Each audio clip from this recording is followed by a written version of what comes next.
He is using satire to make a point. He is not calling for the murder of his political opponents.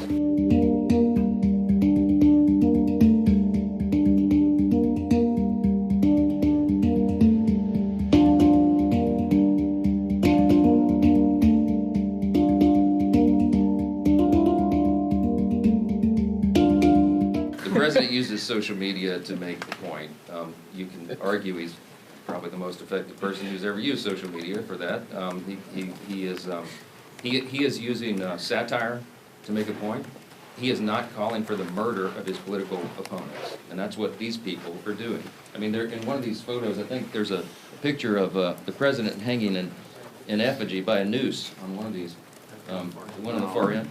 I mean, it's unconscionable.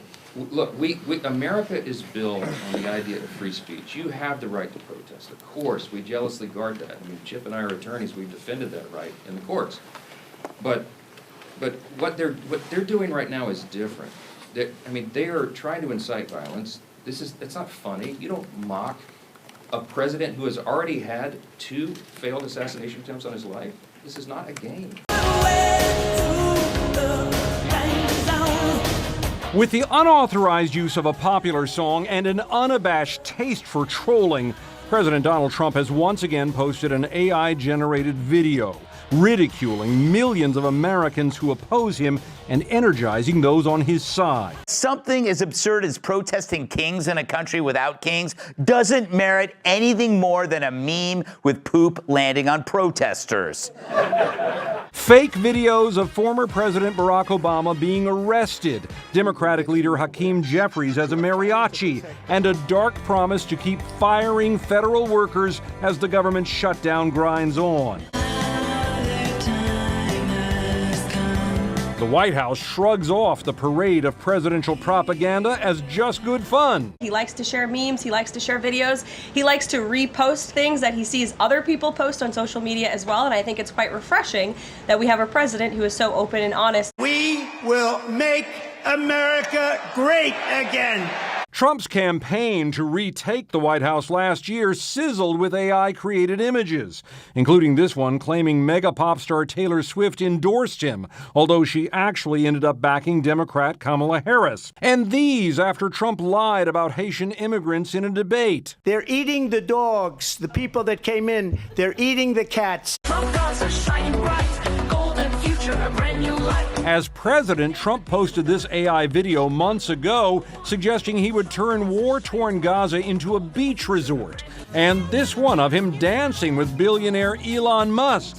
And more and more and more. The New York Times found Trump has posted AI-generated images or videos at least 62 times on his Truth Social account since late 2022. It's all counterfeit, much of it patently untrue. Yet top Republicans show virtually no qualms with Trump's fakery. He is using satire to make a point. He is not calling for the murder of his political opponents, and that's what these people are doing. Tom Foreman, CNN, Washington. I think it's a joke. I looked at the people. They're not representative of this country. And I looked at all the brand new signs paid for, I guess it was paid for by Soros and other radical left lunatics. It looks like it was. We're checking it out. The demonstrations were very small, very ineffective, and the people were whacked out. When you look at those people, those are not representative of the people of our country. Mr. President, besides San Francisco... By the way, I'm not a king. I'm not a king. I work my ass off to make our country great. That's all it is. I'm not a king at all. Over the weekend, we saw what it was all about. The Democrats made crystal clear that this is about politics. The politics were on full display. The politics, the spectacle, is what the mobs, the crowds, the rallies this week were all about. It was quite ironic, though. The irony was very glaring. They called it the No Kings Rally. But the great irony, of course, that we pointed out over and over was if President Trump was a king, the government would be open. If President Trump was a king, he would have closed the national parks and the National Mall, so they couldn't have had the rally out here. Yo, really? The disturbing attack happening to Jonathan Silvera, who was wearing his Trump inflatable costume to the No Kings rally in Swampscott. I really couldn't see. I just felt a kick to the side. You see the suspect kick and jump on him, knocking him over as he's leaving the rally. It kind of hurt looking at it, obviously. You know, I couldn't really watch myself go down like that. Michael Curl of Lynn pleaded not guilty to assault and battery with a dangerous weapon. Curl claims Silvera hit him first with a flagpole, something Silvera denies. The altercation was preceded by Michael getting hit in the face with a metal pole. Next thing you know, another guy's coming over, and that was the guy who did it. He had the police with him saying that I hit him. And I was like, what are you talking about? Police arrested Curl after Silvera's girlfriend showed them the video. Curl is also facing a slew of unrelated charges in Worcester, Dorchester, and Connecticut. They range from drug possession to assault and battery to criminal trespass.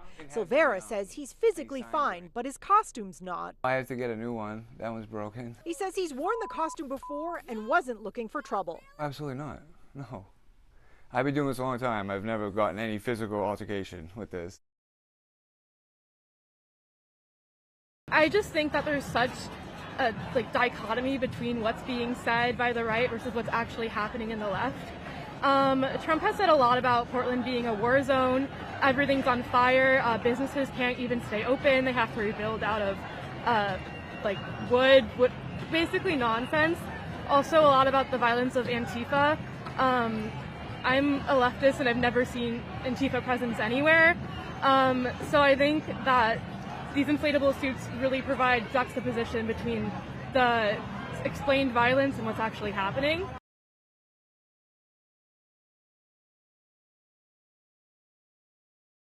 We are here to tell our lawmakers that what's going on in our government is wrong.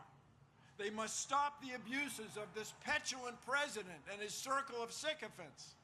No thrones, no crowns, no king.